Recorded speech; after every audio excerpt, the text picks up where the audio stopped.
ಎಲ್ಲರಿಗೂ ನಮಸ್ಕಾರ. ಈ ವಿಡಿಯೋದಲ್ಲಿ ಕಂಪ್ಯಾರಿಟಿವ್ ಇನ್ಕಮ್ ಸ್ಟೇಟ್ಮೆಂಟನ್ನು ಹೇಗೆ ಮಾಡೋದು ಅಂತ ತೋರಿಸ್ತೀನಿ.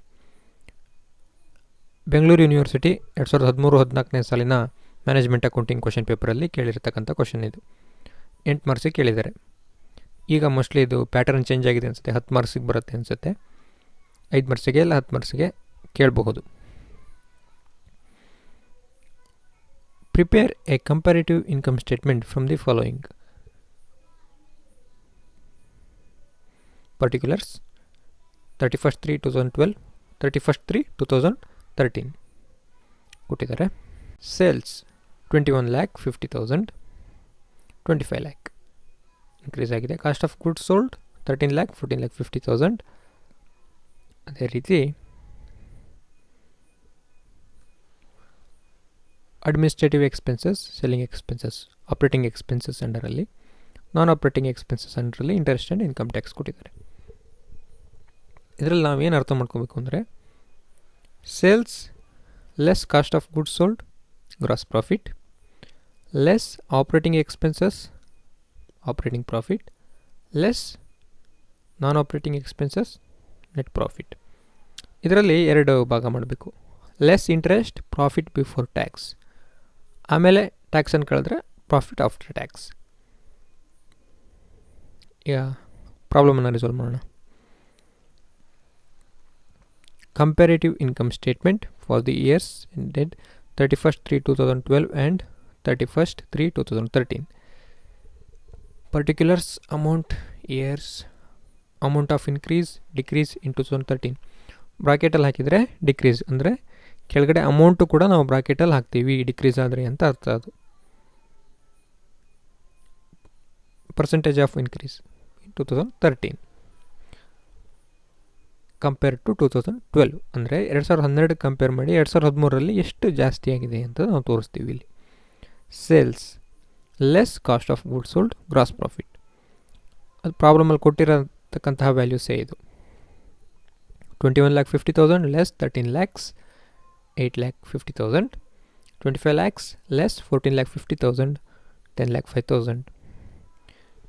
ಅಮೌಂಟ್ ಆಫ್ ಇನ್ಕ್ರೀಸ್ ಇನ್ 2013 ಅಂತ ಕೇಳಿದ್ದಾರೆ.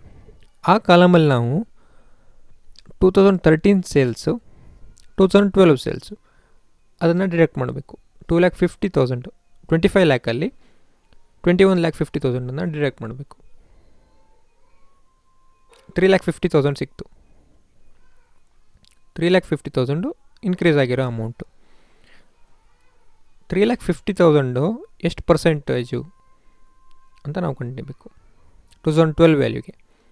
ಅವಾಗ ಏನು ಮಾಡಬೇಕು, 3,50,000 divided by 21,50,000 into 100.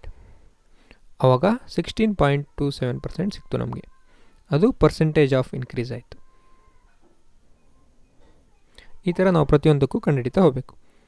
Less cost of goods sold 13 lakh, 10,50,000. Gross profit 85 lakh, 10,50,000 ಬಂತು. 2 lakh ಜಾಸ್ತಿ ಆಗಿದೆ. 85 lakhಗೆ 2 lakh 23.52%. ಅದೇ ಥರ ಗ್ರಾಸ್ ಪ್ರಾಫಿಟಿಂದ less operating expenses, administrative expenses 21,18, 2,10,000, 1,80,000, 30,000 ಕಡಿಮೆ ಆಗಿದೆ. 30,000 ಡಿವೈಡೆಡ್ ಬೈ 2,10,000 ಇಂಟು 100, 14.28%. ಬ್ರಾಕೆಟಲ್ಲಿ ತೋರಿಸಿದ್ದೀವಿ ಏಕೆಂದರೆ ಡಿಕ್ರೀಸ್ ಕಡಿಮೆ ಆಗಿದೆ ಹಾಗಾಗಿ. ಸೆಲ್ಲಿಂಗ್ ಎಕ್ಸ್ಪೆನ್ಸಸ್ 1,90,000, 2,50,000, 60,000 ಜಾಸ್ತಿ ಆಗಿದೆ. 31.57%. ಆಪ್ರೇಟಿಂಗ್ ಪ್ರಾಫಿಟ್, ಇಲ್ಲಿ ನಾವು ಈ ಆಪ್ರೇಟಿಂಗ್ ಎಕ್ಸ್ಪೆನ್ಸನ್ನು ಟೋಟಲ್ ಮಾಡ್ಬೋದು. 2,10,000, 1,90,000 ಇದನ್ನು ಟೋಟಲ್ ಮಾಡಿ ಆಪ್ರೇಟಿಂಗ್ ಎಕ್ಸ್ಪೆನ್ಸಸ್ ಅಂತ ಟ್ರೀಟ್ ಮಾಡಿ ಗ್ರಾಸ್ ಪ್ರಾಫಿಟ್ ಲೆಸ್ ಆ ವ್ಯಾಲ್ಯೂ ಮಾಡ್ಬೋದು. ಇಲ್ಲಾಂದರೆ ಡೈರೆಕ್ಟಾಗೂ ಹೀಗೆ ಮಾಡ್ಬೋದು. Operating profit 8,50,000 minus 2,10,000 and 1,90,000, 4,50,000. ಅದೇ ಥರ 2013ನಲ್ಲಿ 6,20,000, 1,70,000 ಇನ್ಕ್ರೀಸ್ ಆಗಿದೆ. 37.77%. Operating profit is increased by 37.77% compare to 2012. Less non operating expenses, interest 1,40,000, 1,20,000. Profit before tax 3,10,000, 5 lakh.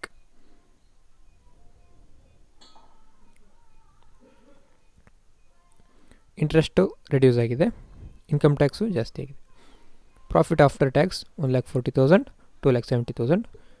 Increase 1,30,000, totally 92.85% increase ಆಗಿದೆ ಪ್ರಾಫಿಟ್ ಆಫ್ಟರ್ ಟ್ಯಾಕ್ಸ್. ಕಮೆಂಟ್ಸು ನೀವು ಬರಿಬೋದು.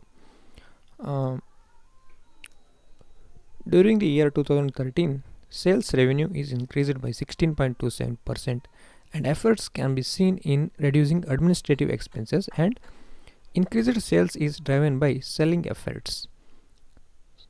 ನೋಡಿ, ಸೇಲ್ಸು ಜಾಸ್ತಿ ಆಗಿದೆ 16.27%, ಮತ್ತು ಅಡ್ಮಿನಿಸ್ಟ್ರೇಟಿವ್ ಎಕ್ಸ್ಪೆನ್ಸಸ್ಸು 30,000 ಕಡಿಮೆ ಆಗಿದೆ.